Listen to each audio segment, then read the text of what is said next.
when the gold price starts to go bonkers, then everyone's going to want to know what the story is. Well, it's pretty simple. We're creating too many dollars. Why does everything cost so much?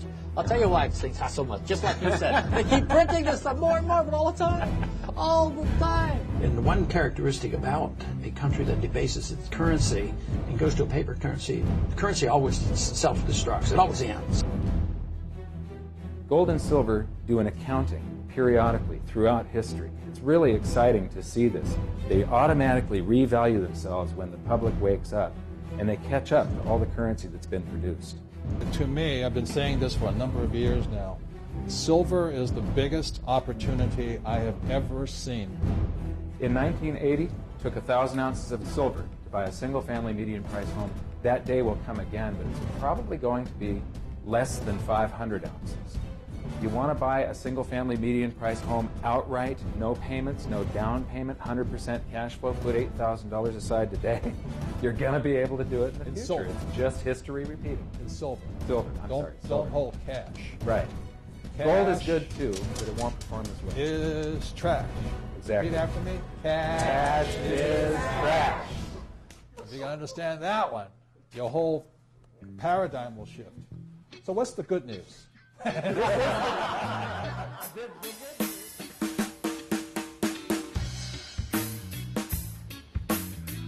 We're in New Zealand now. This is the final stop on a Rich Dad tour. I've been on a tour with Robert Kiyosaki doing these Rich Dad events in Kuala Lumpur, Singapore, Australia, and New Zealand.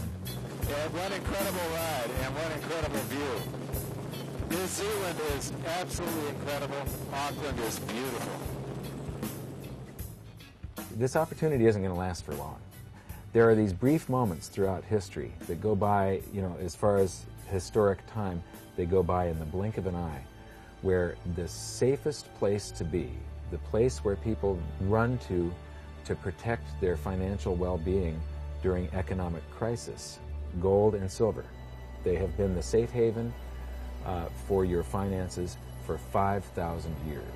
And there's these brief moments in history where they simultaneously become the asset class that has the single greatest potential gains in absolute purchasing power, and we're in one of those right now. With every time they create new currency, and they're doing massive currency creation now, it creates a bubble somewhere. I believe the next great bubble is destined to be commodities and the precious metals.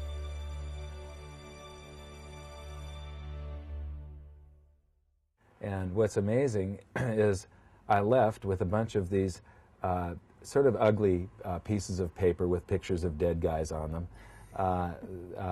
that are from the U.S., and then you arrive in Kuala Lumpur and in Malaysia, and you trade them for some prettier pictures, pieces of paper with pictures of people on them. I don't know if they're living or dead or what, but then you leave there and go to Singapore, and you trade them for pretty pieces of paper that have, now they've got like little windows you can look through in them, a little clear spot, watermarks, all this kind of stuff. And then you get to Australia and you trade them for even, they've got more vibrant colors on their currency, which I sort of like. I think the American currency is pretty drab and way outdated. We're just catching up to the rest of the world when it comes to the security that's in the notes to make them less counterfeitable. And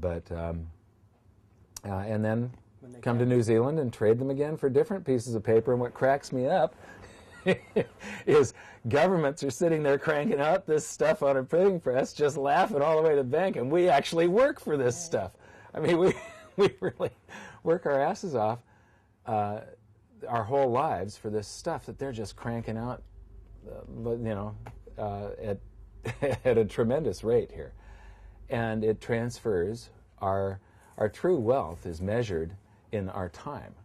And it's our labor and the time that we have in our lives to create things. And they're able to get some of that time and labor at no expense by just cranking out this stuff. It's amazing. This will sound a little bit weird to some of the viewers, but I try to differentiate between currency and money. Currency has to be a medium of exchange. We've got to be able to buy and sell things with it. A unit of account.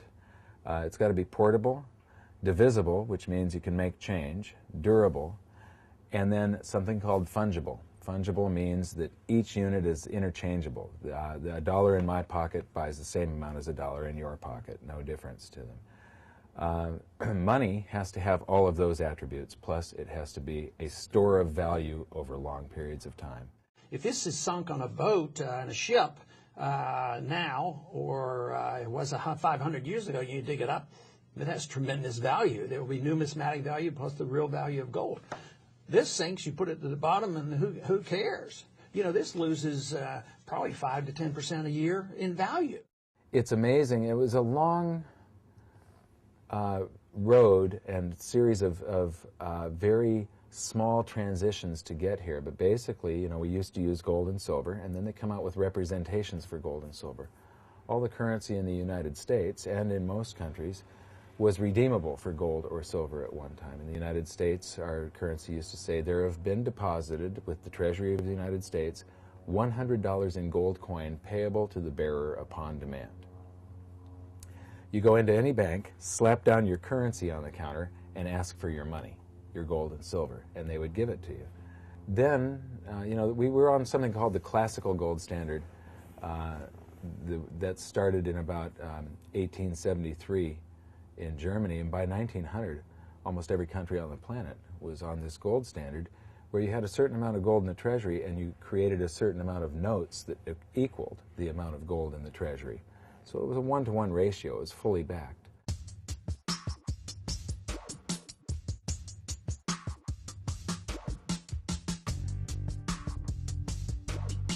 Fiat means an order by an authority that has the power to enforce that order, or a decree. And so the governments can enforce the value of their currency, or make sure that their currency is the currency that's used, by making taxes only payable in that currency. So fiat currencies are given value by government decree. There's no intrinsic value to them. In fact, you know, it costs about 6 cents to create a dollar bill or a $100 bill, but basically there's maybe 3 cents worth of paper and ink, and then some labor and transport and all that stuff, except they've ruined the piece of paper. You can't write a list on it now because they printed it with ink. So basically, you know, one thing you find out is all fiat currencies eventually fall to their intrinsic value, which, because they've ruined it by putting ink on it, is the amount of energy you can extract from it, the amount of BTUs from combustion when you burn it.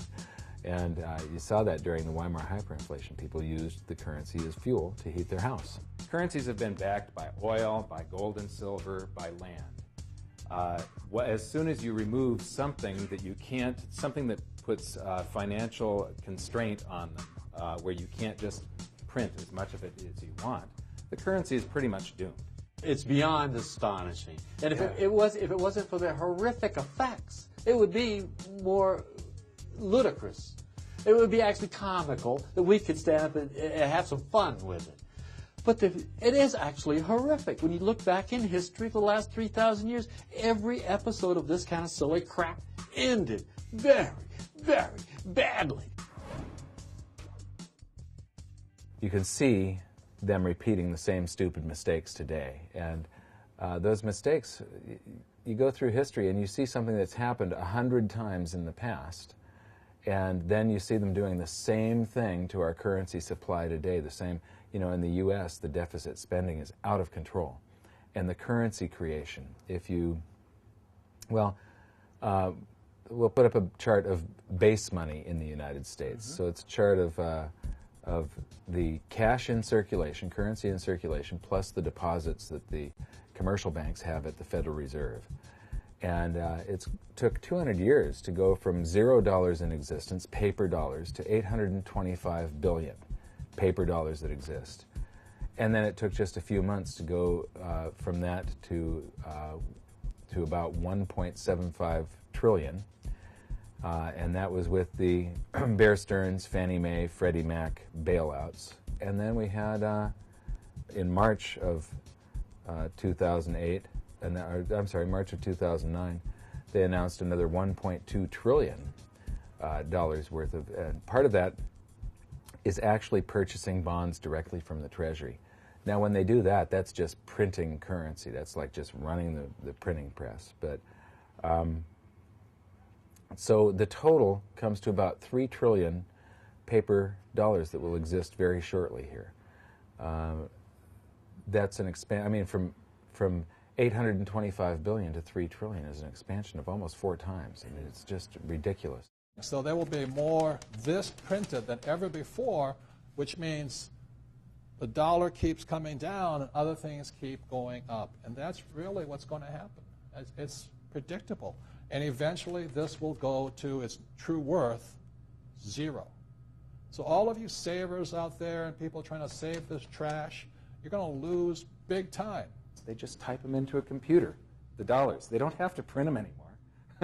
It used to be that you had to mint coinage to expand the currency supply. Then you had to print paper to expand the currency supply. But now all you do is you add zeros to it. Just and boom, you know, it's 10 times. They don't even have to print this trash anymore. Right. It's electronic. That is how fast it's going to hit people. If I can, as a member of Congress, I can find out more information about what the CIA is doing than what the FOMC is doing, the central bank, what they're doing on monetary policy. That's very, very secretive. The Federal Reserve has been given the power and the authority to create money out of thin air. The way it works, the Federal Reserve, which is neither federal nor has reserves, it's a private corporation, and you can see this by going to their website and you go to the frequently asked questions. The first question is the Federal Reserve private? And they make their answer very obscure. If you read between the lines, it basically says, well, no, but maybe yes, but sort of no, but really yes, but definitely not. That's what it says. Then, second question, does the Federal Reserve have stockholders? Answer, yes, and by law they are paid a 6% dividend. And it couldn't be more clear. So in the answer to the second question lies the answer to the first. There is no federal agency that has stockholders. If it's got stockholders, it's private. It's that simple. But the way they create currency, the Treasury creates a pretty piece of paper with some ink on it called a bond, and that's basically an IOU. They're going to borrow something from somebody, and it says IOU, whatever I'm borrowing, plus interest over 30 years at such and such percentage. The Federal Reserve then opens up their big old checkbook that has a 0 balance in it. They're broke. There's nothing there. It's 0.00 is the balance. And they write a check for that $100, or in the case of today, trillions, you know. But they write that check and hand that to the Treasury, and when they give that to the Treasury, that currency springs into existence. The Treasury then deposits that into the various branches of the government, and the government throws a few wars, does some deficit spending, what we call pork barrel spending in the United States on things like a bridge to nowhere and stuff like that. And then it eventually ends up in government employees' hands, in the contractors' hands, and so on, and gets deposited into private banks. And then comes the miracle of fractional reserve banking. Say for every $10 that you deposit in your checking account, each country will have its own reserve ratios, but in the United States for years we had a 10% reserve ratio on checking accounts. They deposit it into a checking account. The bank is allowed to loan out. If you deposit 10, they're allowed to loan out 9. And that gets loaned usually to somebody that's buying something. They're buying a house. They're going to sign a mortgage. That's how they're borrowing the money. They're signing this mortgage. They take that $9, they buy the house, and that's going to get deposited into the checking account of the seller of the house. And then, since that's in a checking account under a 10% reserve ratio, they get to loan out 90% of that, which gets redeposited, 90% of that, which gets redeposited, and so on. And for every $10, it creates $100 of brand new currency through fractional reserve banking. And that's actually where most of the currency supply comes from. the fractional reserve thing. If in the old days, anybody wanted to borrow any money, you had to go to the bank and borrow it from the people who were saving money. Yeah. Nobody does that anymore. People aren't saving much to start with, and the money you borrow from a bank does not come from the savers. It comes from the bank, as you say, creating it on the spot when you sign your name to the loan document. It's created on the spot. One of the things I've been ragging about is the reserves in the banks. Reserves in the banks have not increased a dime in 10 years. It's the same $41 billion. There's $41 billion of reserves in the banks against how many trillions? Just 7% of our money supply has a 10% reserve. So that means 0.7% of cash in existence to cover the other, what is that, 99.3%. It's insane. Of the money supply. That's right, that's right. So you talk about fractional reserve. There's no fractional reserve. What's Right. the fraction? There's nothing there. There's nothing there. 1 cent on $1 million is not much of a fractional reserve. Right. Golly. So getting back to this expansion of how the money supply is created, most of the currency, about 10% or so is base money, and then, which is that hocus-pocus voodoo scam where the Treasury creates an IOU and the Federal Reserve or the central bank of whichever country.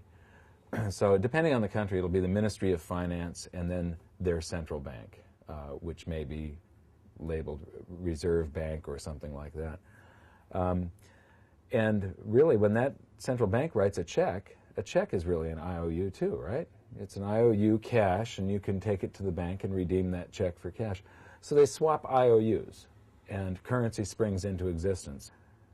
The thing is, though, after that currency springs into existence and then it gets magnified by fractional reserve banking, we work our asses off for this stuff and save up some of it so that we pay tax to the Treasury so that they can pay back the Federal Reserve or the central bank of whichever country it is, the principal plus interest to a private corporation that has, it's not federal and it has no reserves. And has stockholders. Yeah, it has Getting a return stockholders. on it. It's like the biggest scam that has ever been perpetrated. It's amazing in the United States that we've gone along with this for close to 100 years. The facts are there. Every fact that there is supports the argument. There is a conspiracy to steal all the money from all of us and give it to the banks. The Federal Reserve makes credit available, but in a way it's fraudulent and it's theft because it does have value. You know, if you go to the bank and they give you $1 million, we all take it. But it becomes valuable only by diluting the value of somebody else who's holding money. If there are those who are left saving money, they're being robbed. The majority is highly leveraged out on debt. And Are they? If they win by us going right into a hyperinflation, the mass stupidity is winning at the expense of the banking system. I've never seen the big boys lose. In all of monetary history, it's That's the big right. boys that win. So a short-term deflation would transfer all everybody's property to the banks. To the banks. And then you go into a big inflation, and again, the little guys lose, and the banks win. Well, you know, there are people who think that that is actually the conspiracy that's operating, making the whole system go, that is the point of the whole thing. And it's hard to argue against it. I have never seen a projected deficit come out on target. They always go past whatever their projections are. So if they're projecting a $1.75 trillion deficit, it's going to be 2 or 2.25, something like that, when all is said and done. And then after this 2009, I mean, the deficit projections, if you look at a deficit chart with a zero line, you know, balanced budget, this deficit is just like dropping off the bottom of the chart. And then it's supposed to get smaller. In 2010, 11, 12, we're supposed to have smaller and smaller deficits. But there is this enormous wave of mortgage resets. We are in uncharted waters. We are in, I think, as Jim Popova said, the perfect storm. I think, and what's interesting about it, from my perspective, is that we're just starting to see, you know, the sea's starting to get rough. The We're oscillations. nowhere near what I believe is coming a few years out, which is like the huge tsunami that's going to really, really rock the markets. These are some huge waves in 2010 and 2011 of mortgage resets for the adjustable rate, the ARMs, the option ARMs and so on. Yeah, this second wave. And it's as much as caused the financial crisis in the first place.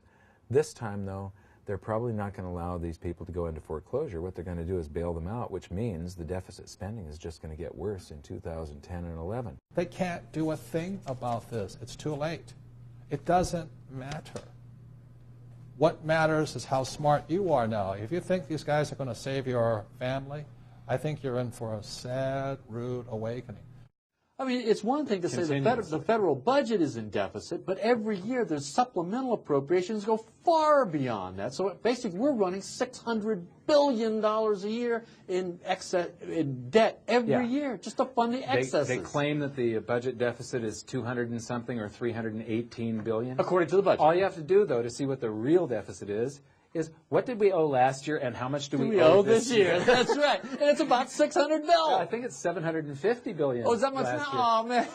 I'm going to laugh at you.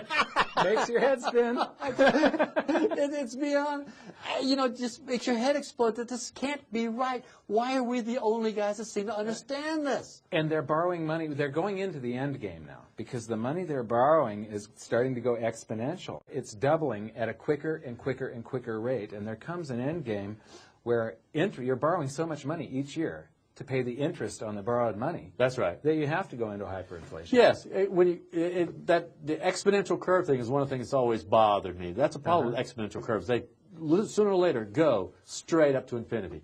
They start off nice and easy. Yeah. Oh, no problem. We're basically, I only owe a penny more this year. After a while, as time goes on, that curve gets steeper and steeper. You've got to borrow more and more and more money until suddenly you're into hyperinflation because there's no way out. If you don't hyperinflate the money supply, the thing falls apart. Right. What are you going to do?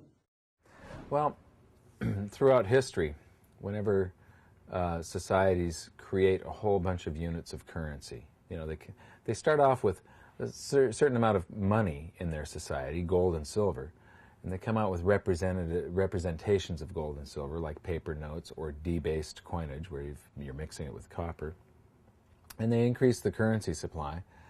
And gold and silver sort of lays dormant. It lays in wait until the public realizes, they start to sense the inflation of prices that are caused by the inflation of the currency supply. True inflation is the inflation of the currency supply. Rising prices of the symptom of the monetary inflation. And then they rush back toward gold and silver to protect their purchasing power, and in doing so, they bid the price up until it accounts for the currency supply. It's an amazing process, and I show this in my book, Rich Dad's Advisor's Guide to Investing in Gold and Silver. There's a couple of charts in there. With the Federal Reserve, we have hard data, and I've got some data from the Weimar hyperinflation, where gold went from 100 marks an ounce to 87 trillion marks an ounce. But what you see with the Federal Reserve data is that the price of gold, the will of the public and the free markets do this over and over and over again throughout history. They bid the price of gold and silver up. So with the price of gold, the gold at the U.S. Treasury rose in 1934 till its value equaled the value of all the paper dollars in existence that promised to pay gold. In 1980, it did the same thing. Never in the history of the world has this ever happened. In 1971, the U.S. and Nixon convinced the entire world to replace gold and silver with paper money. This stuff. Cash is trash. We had to abandon Bretton Woods because the U.S. vaults were basically getting cleaned out. I have directed Secretary Connally to suspend temporarily the convertibility of the dollar into gold or other reserve assets, except in amounts and conditions determined to be in the interest of monetary stability and in the best interest of the United States. Because the Bretton Woods system had put the whole world on a dollar standard, all countries on the planet were backing their currency with dollars. The dollar was then backed by gold at $35 an ounce, meaning that all currencies were pegged to gold through the dollar, and they didn't fluctuate. They weren't floating on the foreign currency exchange. All currencies remained pegged to one another through the dollar to gold. When we unpegged from gold in 1971, when Nixon closed the gold window, all currencies became free-floating, or I call them free-falling against gold. They don't actually float. The dollar used to be worth 1/20th of an ounce of gold. Today it's 1/1000th of an ounce, and it's on its way toward less than 1/10,000th pretty soon. Once he unpegged, gold rose, and it went from 35 to 200 in 74, back down to 100 by late 76, and then up to 850 by 1980. In doing so, in one of the other graphs in my book, I show that it covered the entire currency supply of the base money, it's called, the paper dollars that exist, at about $400 or $500 an ounce. The value of all the gold at the Treasury was equivalent to all the gold, or all the paper dollars that existed. So there was a year where we could have gone back on the gold standard. Then at about $600 or $650 an ounce, it also covered all outstanding revolving credit or unpaid credit card balances. Most people don't know that when you make a charge and you go to a restaurant and eat, or you go to the grocery store and buy something on your credit card, when you sign that credit card, you're expanding the currency supply of the planet. The bank doesn't loan you anything. They create a book entry, and you have just created the currency that you created the currency and you spent it, but you allowed the bank to charge you interest on it as though it was theirs. All they did was make a book entry for you. That's a pretty good scam too. The important thing here is that when you're eating at a restaurant or shopping at a grocery store or buying clothes or whatever, when you pay with a credit card, those dollars that you created go into a checking account exactly the same as if you had paid with paper dollars. And they circulate until somebody saves them up and pays down credit card debt. So in my book, I argue that you have to include outstanding revolving credit as part of base money for this particular measurement that I'm doing, which is how gold how it revalues itself. The will of the public and the free markets revalue gold to account for the currency supply. And again, in 1980, there was about 3 months where it covered all outstanding revolving credit and base money, both. And there was a year where we could have gone back on the gold standard. Well, at the end of my book, I have the same graph, and I show the expansion of the currency supply that has happened since. Now, this process, or something very close to it, has been going on since the year 407 BC with the first great inflation in Athens. And it happened several times in Rome. There were a couple of hyperinflations during the French Revolution. But it happens over and over and over again on this planet. And it's not like clockwork, but it's highly reliable. When a government abuses its currency system, gold will do this. And at the end of the book, I show it would take $7,300 an ounce for history to repeat and for it to do the same thing that it has done hundreds and hundreds of times throughout history. However, the currency supply base money is just exploding. Outstanding revolving credit topped $1 trillion for the first time this year. And so for history to repeat today and for gold to cover that portion of the currency supply that it covered in 1980, 1934, 1923 in Weimar Germany, and like I said, hundreds of times throughout history, it now requires about a $15,000 per ounce price if the U.S. stops all the ridiculous deficit spending and currency creation that they're doing, if they stop that today. And they're not going to. Is there ever any example in history of a government being able to print or borrow its way to prosperity? Only temporarily. And I would say that we're in that stage right now. We're temporarily very wealthy because there's still this trust in the dollar. And I would say 30 years, since it's just pure fiat money, since 71, 30-some years now, that we have, on the short run, benefited by this. But long term, no, I don't think there's any example. The longer it goes, and the more pervasive it is, the more likely it is you're going to end up with runaway inflation. You know, one of the things I say is, you know, all frauds typically end rather suddenly and rather swiftly. And this is why I think in the past we've seen such parabolic curves upwards in the gold price at times, or even just very quick revaluations at times, because, you know, in all currencies, because they're currencies when they start to die and people lose confidence in the fraud, people aren't going to gold and silver in mass hysteria or in a you know, it's a sudden, when it happens, it is a sudden realization of rationality that is hitting the marketplace. And it's harder to stop rational thought than anything else. It's not people going crazy for gold and silver, it's them waking up out of their delusions of paper money. Mm-hmm. And just like Enron was a fraud and collapsed suddenly, so too will our dollar. Gold and silver do an accounting periodically throughout history. It's really exciting to see this. They automatically revalue themselves when the public wakes up, and they catch up to all the currency that's been produced. And there's this same tiny little pile of 2 billion ounces of gold that there was back in 1980. And the pile of silver has gone from 2.2 billion ounces to 300 million. Today, there's 8.3 times more gold available for investors to buy than there is silver. I want you guys to hear I don't think we heard what he just said, okay? To me, I've been saying this for a number of years now. Silver is the biggest opportunity I have ever seen, bigger than real estate, bigger than anything else. The wealth transfer that is going on right now is enormous. This is the greatest opportunity in the history of mankind, because this is going to be the greatest wealth transfer in the history of mankind. Never before have all the world's currencies been fiat currencies at the same time. This is the very first time that has happened.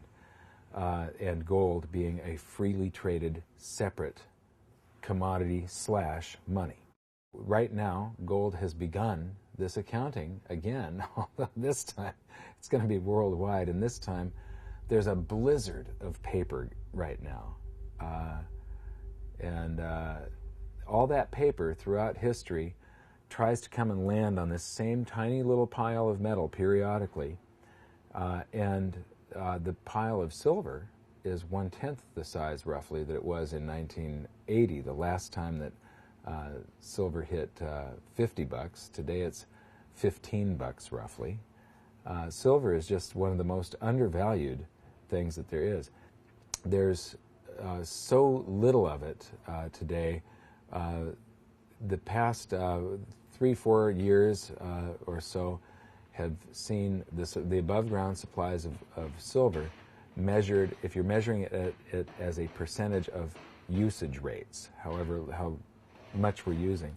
There's a good graph that the CPM group, which is one of the 2 agencies that are used by the industry, the precious metals industry, they're hired to do worldwide audits of supply and demand and where that gold and the precious metals are being used. They have a graph where they show it as how many months of supply are above ground. In other words, if you shut off mining at any given moment, how long would the silver or gold that we have above ground last? And normally, before the 60s, we always had like 10, 20 years or more of supply. Throughout the 80s, 70s and 80s, it sort of bounced around between 2.5 and 5 years. And then in the 90s, it started falling. And by 2006, we were down to 3 months. 3 months of above ground supplies compared to like 10 years normally. Silver is extremely rare. For the first time in human history, there is more gold for investors to buy than silver. That has never happened before. In fact, if you took all the gold and put it into a cube, you could fit it on a tennis court. it would be a little bit less than 20 meters on each side. But silver is far more rare. If you put it into a cube, it would measure a little bit less than 12 meters on each side. So I believe silver is the better investment of the two. The dynamics of this bull market, this new bull market, are completely different than the last bull market.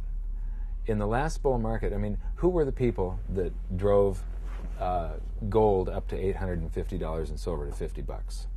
It was basically North America and Western Europe. The entire USSR, which, you know, all of Eastern Europe and Russia, that was a state-run economy. You couldn't buy gold or silver there. There was no exchanges. There was no place to buy it. China, India, Mexico, South America, these were basically all farming-based economies.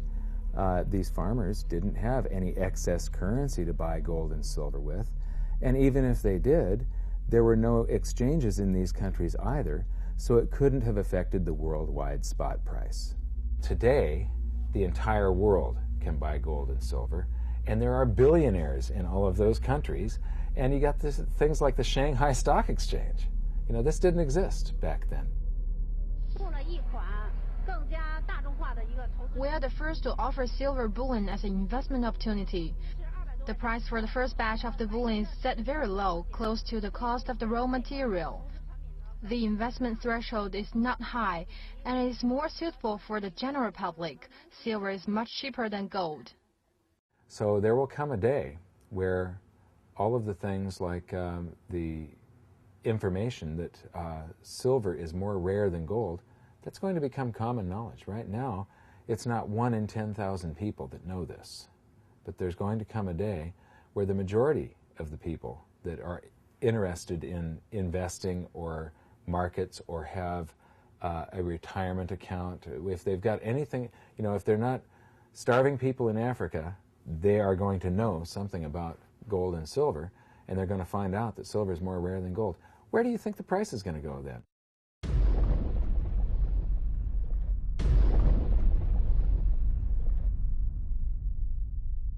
If we do have a currency collapse, like there have been other currency collapses around the world, you know, people will go to the precious metals, and the precious metals will have a price that we can't imagine. You might even get to the situation where people will not want to accept dollars in exchange for their gold and silver. They're going to want no matter how many zeros. The difference between gold and silver is gold is hoarded, silver is consumed. Silver is an industrial precious metal. It is used in cell phones, telephones, computers, electric lights, everywhere. The more information age we become, the more we use silver. And what Michael is saying is that stockpile is at all-time lows, and they're not discovering much more. Silver is the most reflective, most electrically conductive, and most thermally conductive element that there is, and in most cases there is no replacement. It's an element, not a compound or a molecule. So you can't like rearrange a bunch of atoms in a molecule and come up with an alternative for silver. It's a single atom. You know, every time you use up a cell, you know, you get a new cell phone and you throw away your old one or whatever, whenever you type, you're typing on silver. You look at a DVD or a CD, you're looking at silver. When you look in the mirror, you're looking at silver. And eventually all that stuff ends up in landfills. And in most cases, it's not economically feasible to recover the silver out of these products. My business partner, Brent Harms, just wrote an article called Christmas Time in a Silver Mine. And he was down in Mexico during Christmas and was able to go down inside a working silver mine. And they were telling him how a lot of the silver mines are currently being mothballed right now because they can't dig it up and sell it at a profit at these prices. It's below mining costs on the average. There's a few companies out there that can make a profit at this price, but not many. You can't have a commodity that the world is running out of, like silver, that's below mining costs. That's a situation that can't last. It is not crystal ball. You know, it is not about, you know, the stuff on television. It is pure supply, demand, economics, fundamentals. As I said, there's 2 billion people wanting the Western lifestyle. 2 billion people wanting cell phones, computers, electricity, lights, all of this stuff. I mean, right now, silver's price is 1/65th of gold's price. For the first 2,000 years, the gold and silver were money. Silver's exchange rate to gold, its value, was 1/12th of gold's price on the average. It bounced up and down, but there's a pretty good reason for that. I don't have hard proof on this. I can't tell you exactly what quantities of gold versus silver were in circulation, but 1/12th is a real interesting exchange rate because it's also roughly the amount of mineable supplies of gold and silver in the Earth's crust. There's about 12 times more mineable silver than there is gold. So when you dig it up, the average quantities circulating were probably 12 times more silver circulating than gold, and it was simply the free markets and something called the price discovery mechanism, discovering how much gold and silver were in circulation.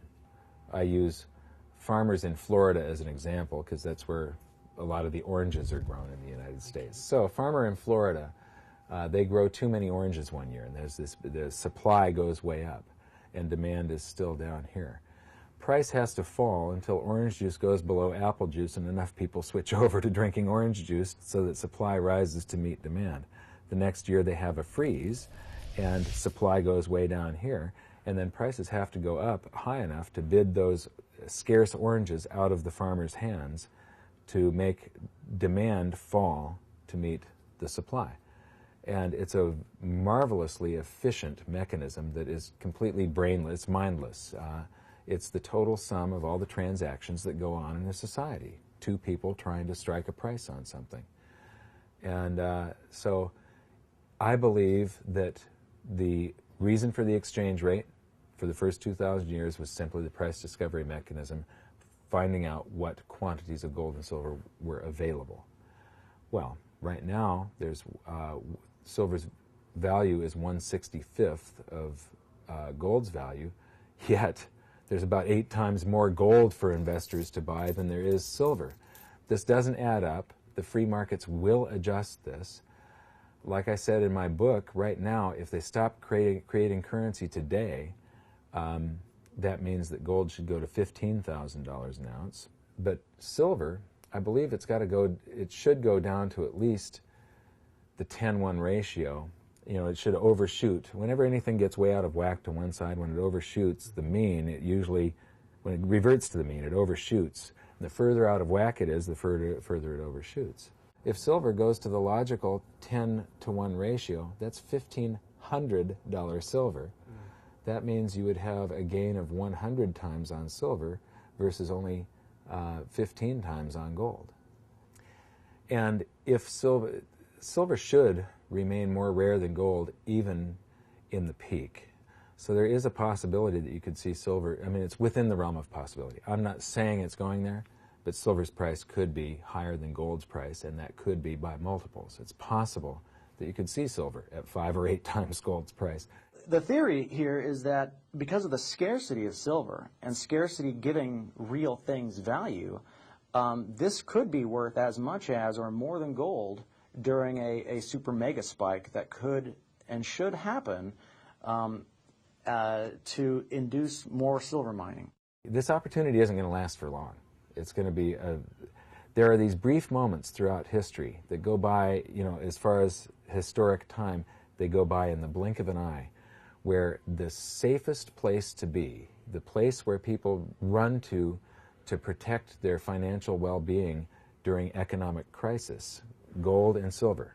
They have been the safe haven for your finances for 5,000 years. And there's these brief moments in history where they simultaneously become the asset class that has the single greatest potential gains in absolute purchasing power, and we're in one of those right now. And I don't know why anybody would want to have any investment that wasn't the safest thing that it possibly is, the only thing that has never gone to zero for 5,000 years, and it currently has the greatest potential of making gains in absolute purchasing power, and it's all due to the recklessness of world governments having to You know, the U.S. is doing this massive deficit spending and printing. When we print and dilute our purchasing power, dilute the value of the dollar, what happens to the exchange rate, like here in New Zealand? The Kiwi dollar goes up, the U.S. dollar falls, and then exports from New Zealand to the United States fall. So to get those exports going again, you have to print also. And every government on earth is doing that right now. They haven't caught up with the massive printing that we just started with the Fannie Mae and Freddie Mac bailouts and stuff. But if you look at currency creation, I was showing a chart in Sydney to the audience. There were 6.7 billion Aussie dollars in existence in 1960. There are 1.2 trillion Aussie dollars in existence today. That's 180 times more Aussie dollars in existence. And it's like that with the M2 currency supply of China. It's been exploding at rates that are double-digit every year. There's this blizzard of paper. All countries on Earth are going into these, if you chart it, the printing of currency is exponential. And that means that gold and silver are eventually going to catch up with all of this paper as they revalue themselves. But they lie in wait for a little while, and then the move sort of happens suddenly. And that's your opportunity. That's this enormous wealth transfer.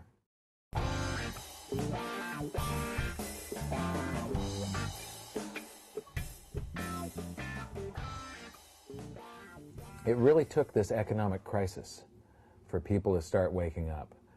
People could feel that there's something wrong. You know, even I was doing these real estate wealth expos in 2006 with Robert Kiyosaki, and I would get up there and I would say, there's something really wrong with the world economy. You should be able to feel it right now. How many people can feel there's something wrong? And every hand in the audience would go up. Then I'd start talking about gold and silver, and I'd be absolutely swamped at my booth afterwards. So in just the past few years, people have an innate sense that something has shifted. And so they're willing to accept it now. They're willing to hear it, and that causes demand for the information to rise.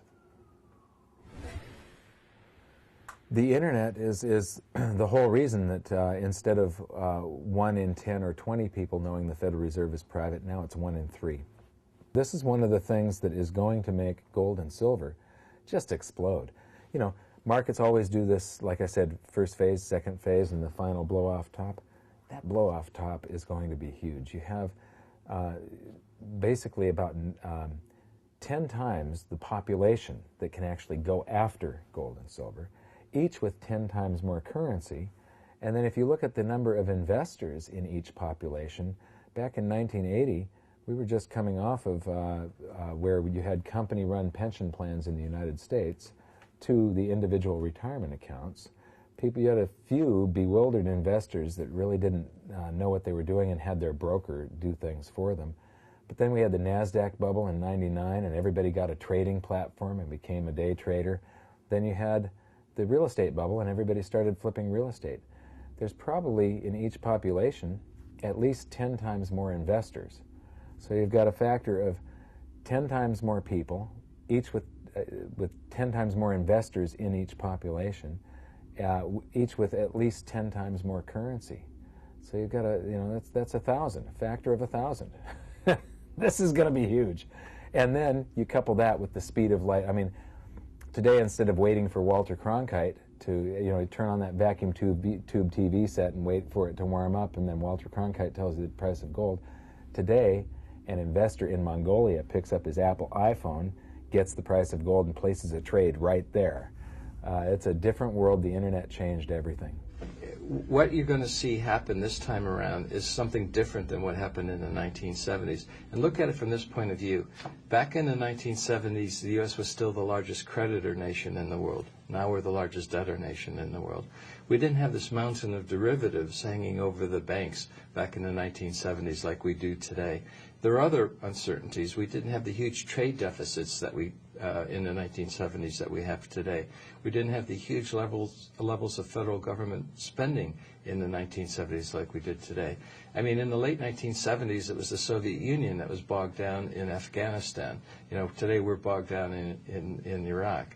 I mean, the world of differences, and as a consequence of these differences, we may actually go, and this is what my expectation is, we may go into a currency crisis where gold and silver are going to be accepted as the only form of currency in the not-too-distant future, and the dollar's going to go the same way that the Continental went.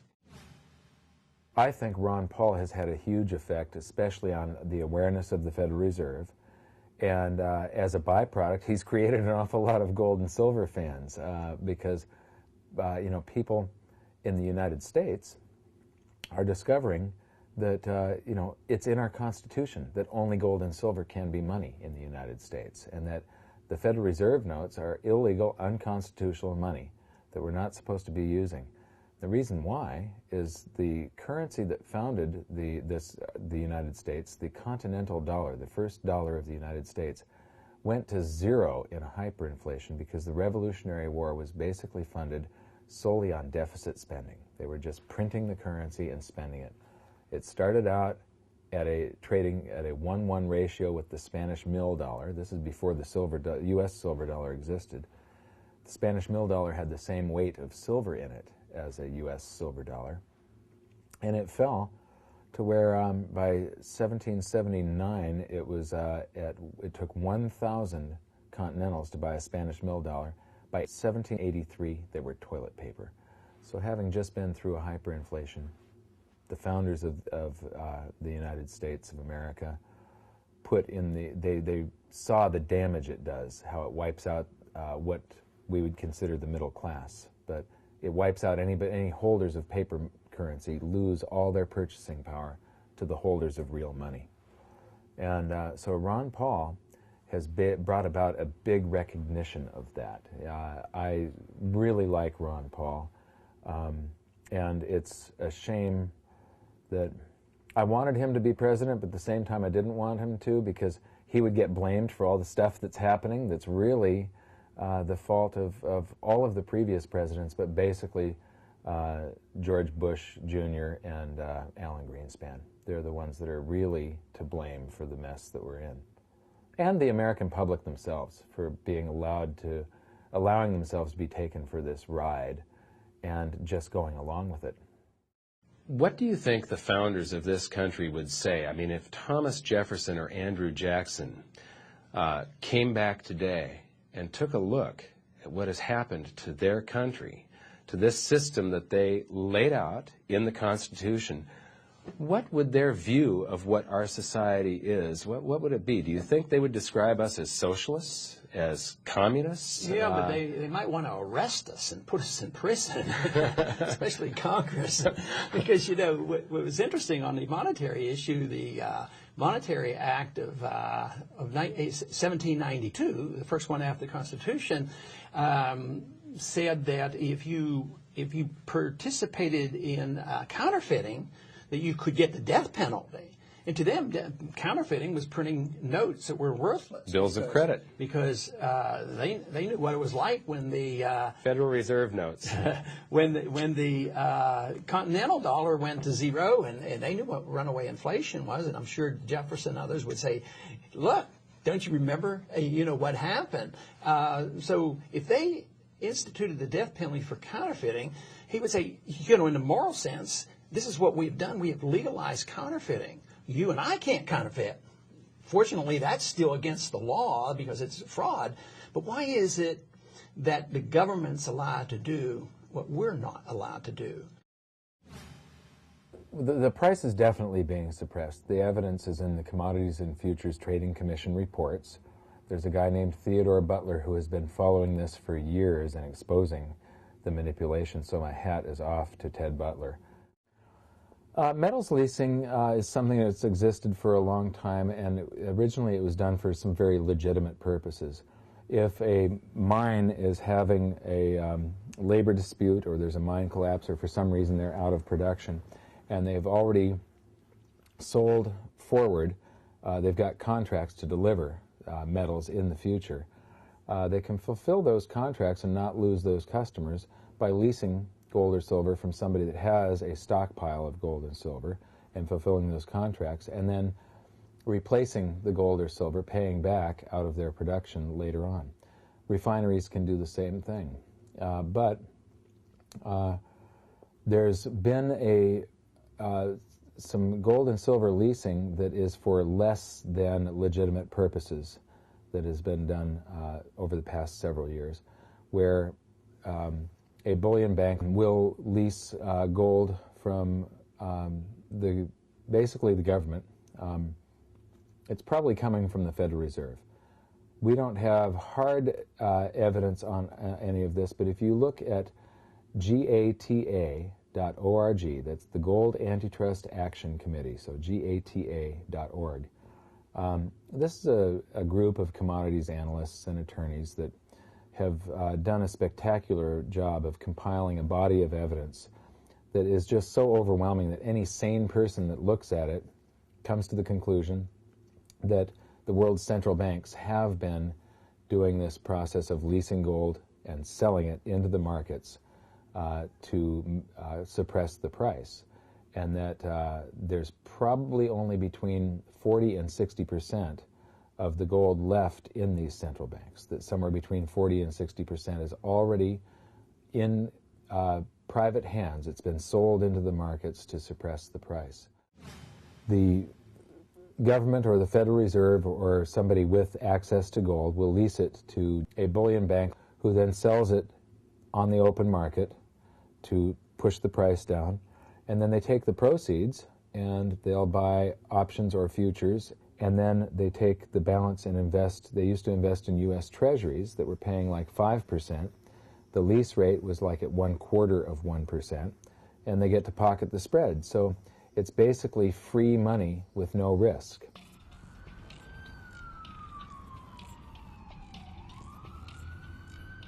Well, all these contracts have a clause in them where they can pay back in cash. So I believe that it will cause the price of silver and gold to explode one day, simply because they don't. If they had to go out and buy the gold and silver on the open market and replace it, the price would go to the moon.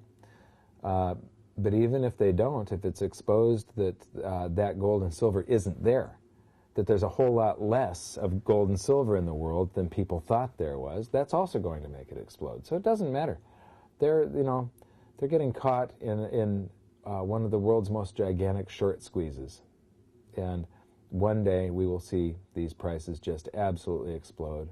And I want to be on the correct side of this, and I want to own as much physical gold and silver coins and bars as possible when this happens. If you can't touch it, you don't own it. How do you see this thing ending? Well, of most importance, there's going to be a price explosion, gold and silver, and the people are going to make a lot of money from it. The people that are in it. There's almost no understanding of what this is all about, and that's why knowing what God knows is so critical, because the market's here, it's going here, and we know why. One of the things that I've done that I don't know anybody else that's noticed this, but I download the financial statement of the United States every single year, and I keep it on my desk, and I highlight certain areas and go through it. And one of the things I noticed was there's a section for gold where they account for the gold, and they list so many ounces, and the U.S. government keeps those ounces on the books at $44.22.222. That's the official price of gold, $44.22. It's ridiculous, but that's the price. And then later on in a footnote, it'll say that that $11 billion worth of the gold has been pledged for gold notes held by the Federal Reserve. And then later on it says that the Treasury can redeem those gold notes at any time. Well, if the notes are held by the Federal Reserve, how can the Treasury redeem them for gold? If the Treasury has them, it means that the Federal Reserve has the gold and the Treasury has the notes. Now, when you take $11 billion divided by $44.22,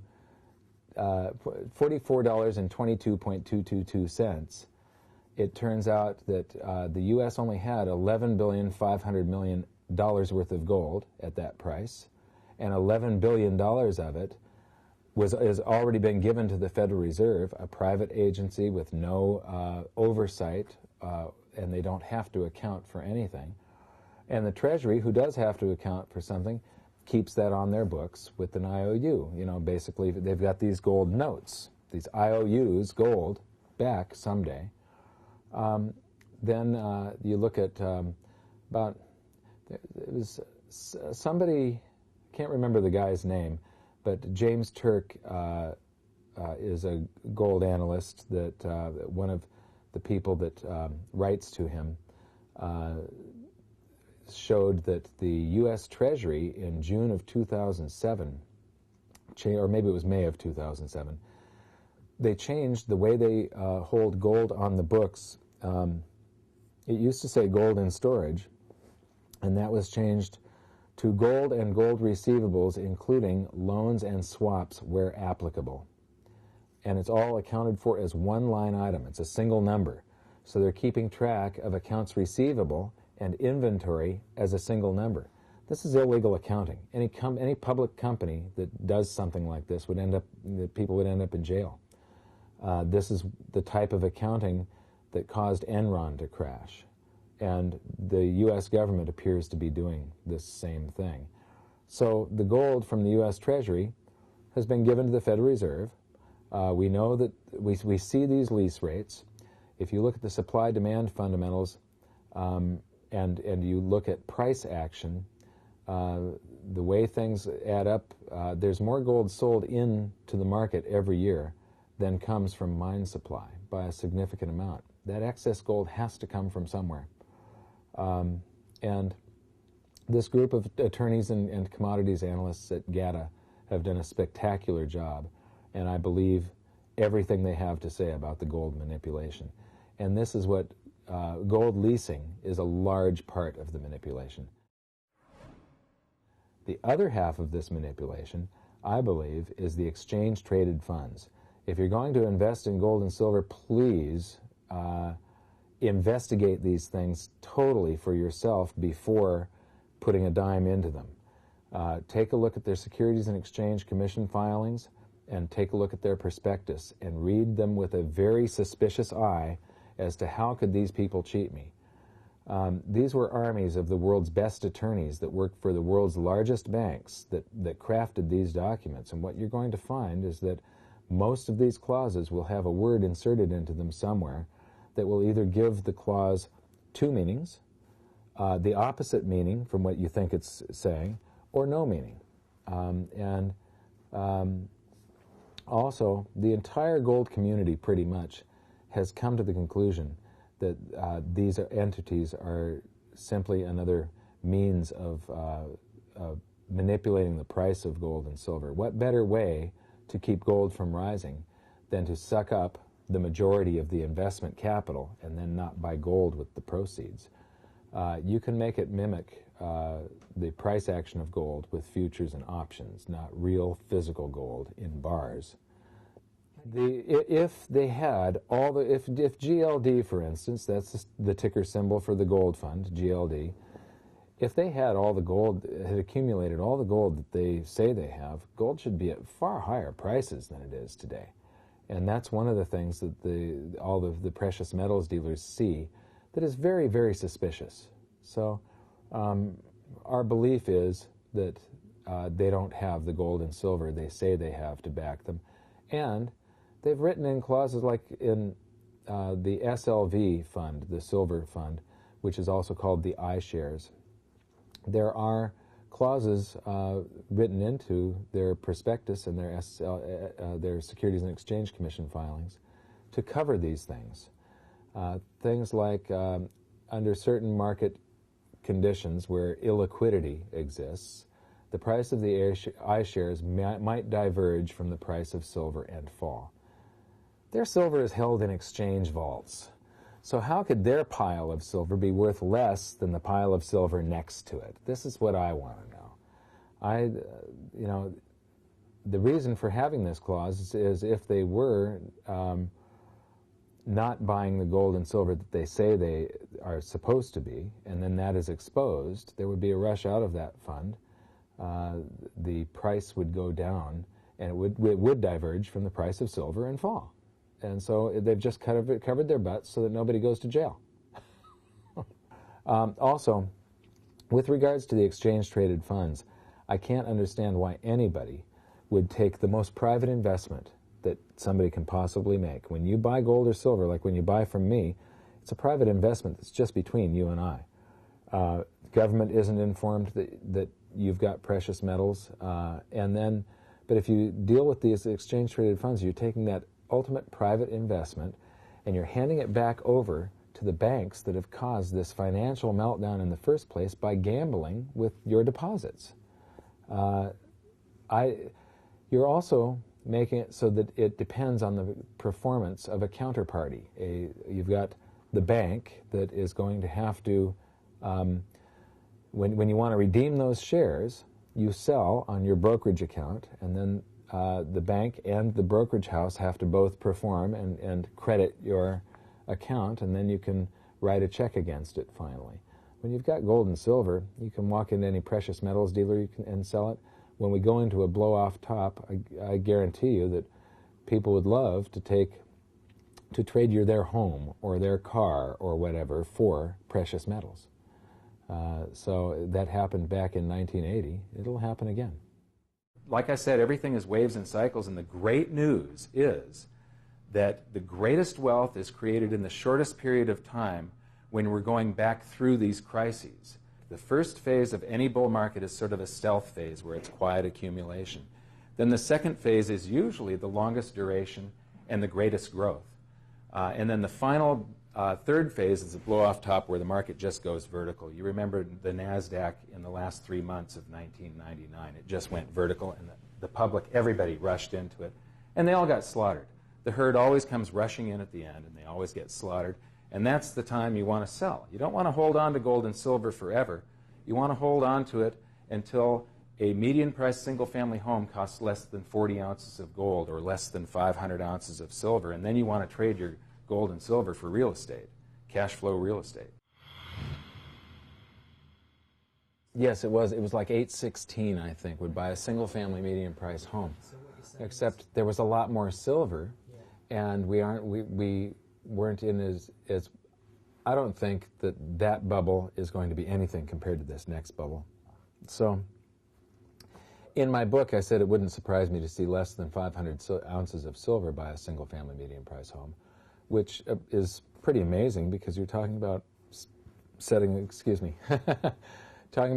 aside somewhere between $8,000 and $9,000 today to be able to buy trade that straight over for a single-family median-price home in the United States, which peaked at about $228,000, and now it's falling probably about $200,000 or $195,000 today. I haven't checked, but it's Realtors Association data. You can go to their website and get the data.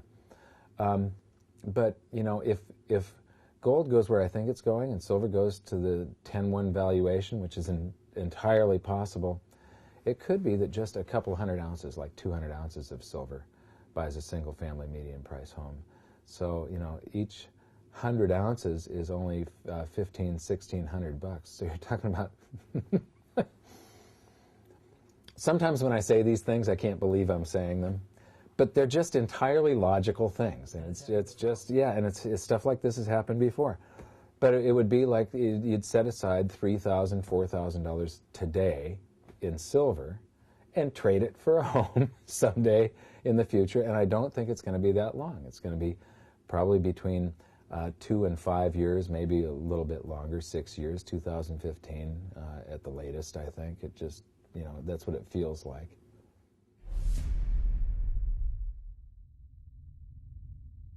If they are not financially literate, if they're not financially educated, they should be.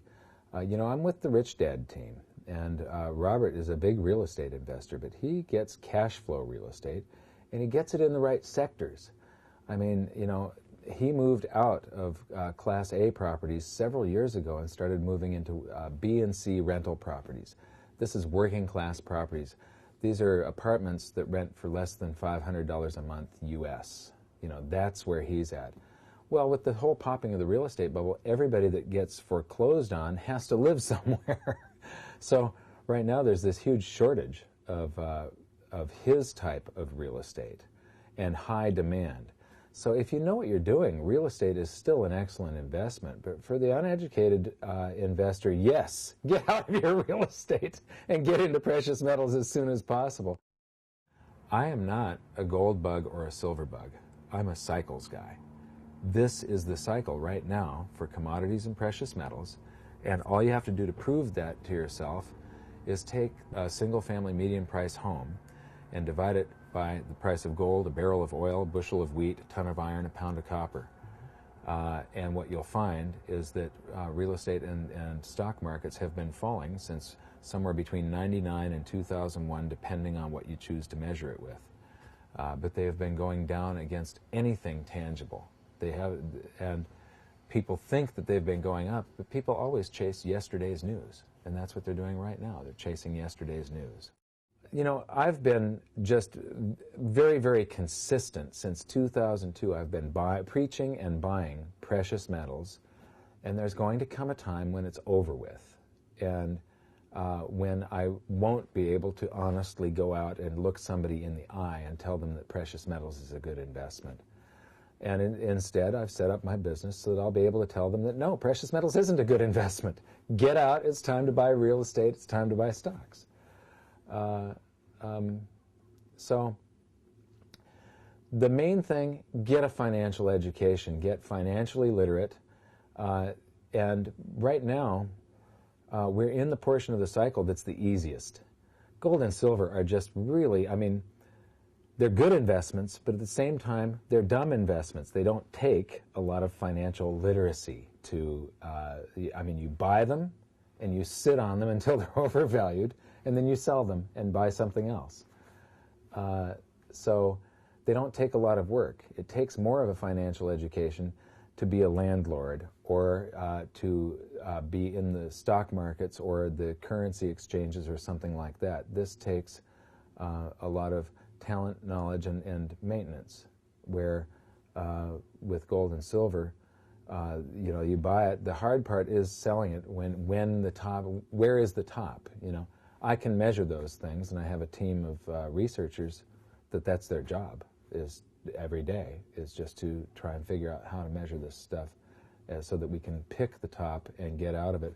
Because like I said, in my company, we're a group of cycles investors. We're not precious metals bugs. And if there's one piece of advice that I would, give to your viewers, it's that we're still early on in the cycle of moving out of financial assets, moving into tangible assets of all sorts. And the easiest way to acquire tangible assets is to accumulate gold and silver. So when money does start flooding into gold, when gold gets to 1,500 or 2,000, a lot of people are going to start looking over at silver that'll only be $50 an ounce by then and start buying silver. When everyone realizes what's happening, it's going to be a gold rush into this thing that will be it'll just blow people away. It'll be the biggest one in history. Yeah, it's going to make even in the shares, it's going to make the NASDAQ boom look like nothing. And the difference will be this will be for real, and that was, that really was a bubble. Now, it doesn't mean that we won't have a bubble in the gold market and silver markets, but the move itself will be intrinsically real, and I believe that this is the next big bubble, is the precious metals, commodities, but precious metals especially, because of the helicopter drops they're doing right now. Of all the money they're creating, that has to find a home. Well, the stocks had their bubble in 2000. Real estate had its bubble in 2006. And, what's the next asset class to go into a bubble? Well, then the real difference is that gold and silver are tiny little markets. And as you say, is investing money in the hordes, the institutions and pension funds, and even the general public, when they actually realize what's going on, and they all try to get in this little market, that's when you get the ballistic kind of move. Yeah, extraordinary fireworks. I think so. Yeah.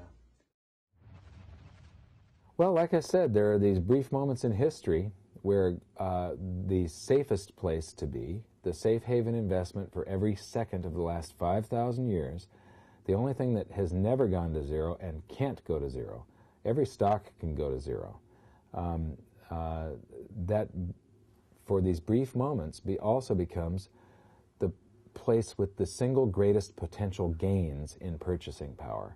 If you looked at the 70s bull market, from 71 to 80, the top performer was silver. Second performer was gold. Third performer was oil. Fourth performer was the precious metals mining stocks. I can't understand why, you mentioned that people don't even do the recommended 10%. Well, why do they recommend 10%? They recommend 10% because they want to make money off of the other 90%, and those brokers that are saying this, they don't make any money off of the gold and silver. So they tell you that it's dangerous. You've got to be careful with gold. Don't put any more than 10% in your portfolio as a hedge. What a bunch of crap. Gold was $35 an ounce in 1971. It's now about $1,000. And for the Dow to have had the same performance over that period of time, it would have to be over 26,000 points. It would have to be like 3.8 times higher than it is today. Everything throughout time goes from overvalued to undervalued to overvalued to undervalued. And whatever you're measuring it with is doing the exact opposite wave. So you've got everything. If you look at your house priced in gold or oil, or you look at gold priced in shares of the Dow or real estate, you'll see that everything is trapped in this valuation channel. Gold is done with its down wave, and stocks and real estate are done with their up wave, and they've just started to revert back. And they're going to continue this until gold is way overvalued and stocks and real estate are way undervalued.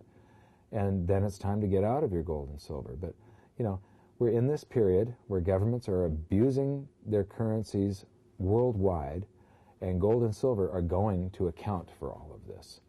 And so there's, like I say, brief moments throughout history where the investment with the single greatest potential gains in purchasing power is also the safest place that you can put your wealth for the past 5,000 years.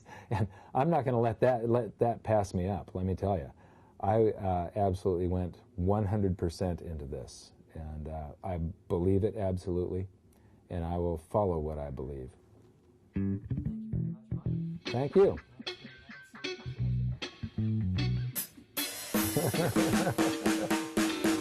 Okay.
Yeah, you've often said, get yourself a safe, as much silver as you can, and a large caliber weapon. A large caliber weapon, that's exactly right. See the sunshine every day, breaking through the clouds, it lights my way, brightens up the road I chose to take. We got to live by it, grow into one. All our conscious energy. That's why we got to put down the magazines and turn off the radio. Stop listening to the news on the television show. Yes, it's going to get very bad, because there's not a single instance in the last 3,000 years of history of mankind where this thing has ever worked out. And I have a hard time believing that now, after all this time, for no particular reason at all, we're going to pull it off when no one else has even come close. So I have a really hard time with this, Mike. I'll take it. and change your thinking. This is trash. This doesn't even exist. Yeah. People try to tell me what is real. I only ever run with what I feel. I express myself through my sounds, through my sounds. Give a little bit, I take it the same. It's gonna get back to you one day. So I love my brothers. Yeah, I love my brothers. I love my brothers. Yeah, I love my brothers. Cash is trash.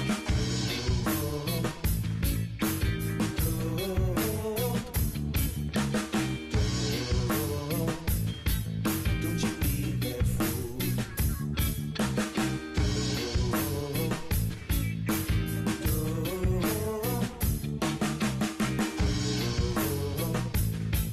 Don't you be that fool. Don't you be that fool. Don't you be that fool.